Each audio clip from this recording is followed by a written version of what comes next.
पूछ रहा हूँ, हिंदू ही खतरे में क्यों दिखता है, क्यों बार बार आ जाता है? देखिए, ये जो कम से कम जो इस्लामिक देश है, यहाँ पर लोग एक जिहाद जैसा माहौल बना देते हैं। तो ये जहाँ जहाँ इस्लामिक कट्टरपंथ है, कट्टरवाद है, और वहाँ पर तो ये समस्या हो ही रही है।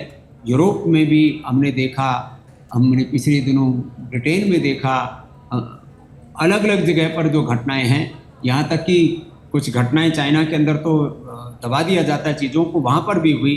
तो ये इस्लामिक कट्टरपंथ जो है, ये पूरी दुनिया में भी खतरा है और भारत में भी बीच बीच में ये सिर उठाता है। हमें हर कीमत पर ये इस्लामिक जो कट्टरवाद है, इसको तो खत्म करना ही पड़ेगा एकजुट होकर के।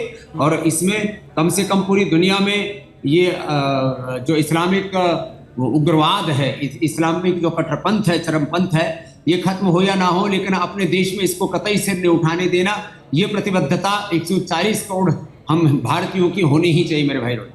बाबा, ये बातें बड़ी अच्छी लग रही हैं और ये वाकई एक संदेश है कि कितने पॉजिटिवली और कितने स्ट्रांगली हम लोग को इकट्ठा होने की ज़रूरत है। लेकिन ये डर जो है ना, ये जो संख्या कम हो रही है हिंदुओं की, ये हम जान के भी शायद समझ नहीं पा रहे हैं, या फिर हमने आंखों पे एक ऐसा पट्टी डाल रखा है जो ऐसे माहौल में आ जाता है और डर का माहौल देश में दूसरे धर्म को लेकर दिखा दिया जाता है। तो क्या वाकई ये सही है जो नैरेटिव विपक्ष सेट कर देता है? चुनाव के टाइम में सुना होगा, डर का माहौल है।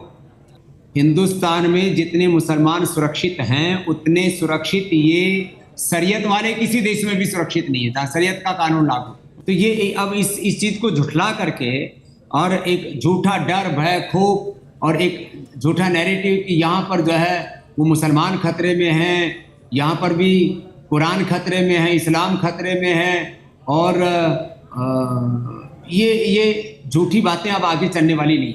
तो बाबा ये भी बता दीजिए, ये हिंदू इकट्ठा होंगे कैसे? फिर मैं वही प्रश्न दोहरा रहा हूं।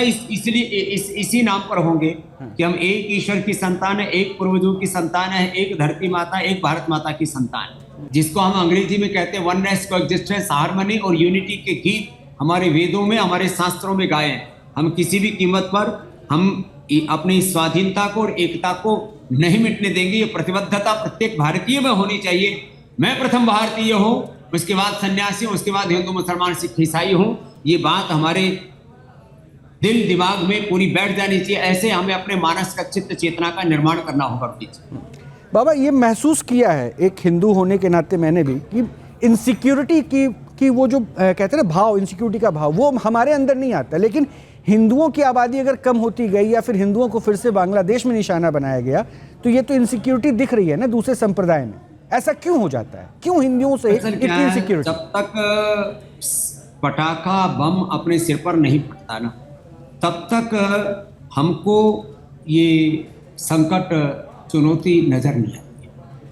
तो अब हमारे सामने हमने ही जिस मुल्क को बनाया था, वहां पर जब अपने हिंदू मंदिरों पर, हिंदू घरों पर, हिंदू प्रतिष्ठानों पर जब आक्रमण होते हैं और उनके साथ जुल्म ज्यादती होती है टारगेट करके, तब पता लगता है अरे ये तो बड़ा खतरनाक होगा। इसलिए आओ एक बन करके।